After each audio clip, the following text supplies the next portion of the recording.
വിശുദ്ധ മത്തായിയുടെ സുവിശേഷം 8-ാമത്തെ അധ്യായം 23 മുതലുള്ള തിരുവചന ഭാഗങ്ങൾ. 2 സംഭവങ്ങളാണ് ഇവിടെ വിവരിക്കുന്നത്.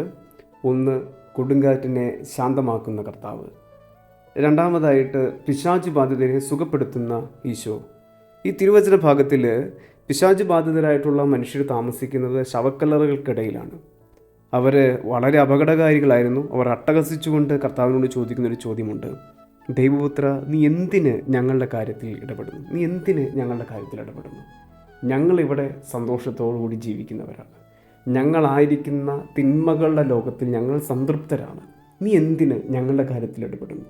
ഈ ഒരു ചോദ്യം ഈശോയോട് ഞാനും നിങ്ങളും ചോദിക്കുന്നതാണ്. നമ്മുടെ ജീവിതത്തിൻ്റേതായിട്ടുള്ള ചില ഇരുണ്ട മേഖലകളില്ലേ, കർത്താവിന് പ്രവേശനം കൊടുക്കാതെ നമ്മൾ അടച്ചു വച്ചിരിക്കുന്ന ചില മേഖലകൾ, അവിടേക്ക് കർത്താവ് ഒരിക്കലും കടന്നു വരാൻ നമ്മൾ ആഗ്രഹിക്കുന്നില്ല. തിന്മകളിൽ നിന്ന് ഞങ്ങളെ രക്ഷിക്കണമേ എന്ന് പ്രാർത്ഥിക്കുമ്പോഴും ആ തിന്മകളെ വിട്ടുപോരാൻ ആഗ്രഹിക്കാത്ത വ്യക്തിത്വങ്ങളാണ് നമ്മളിൽ പലരും.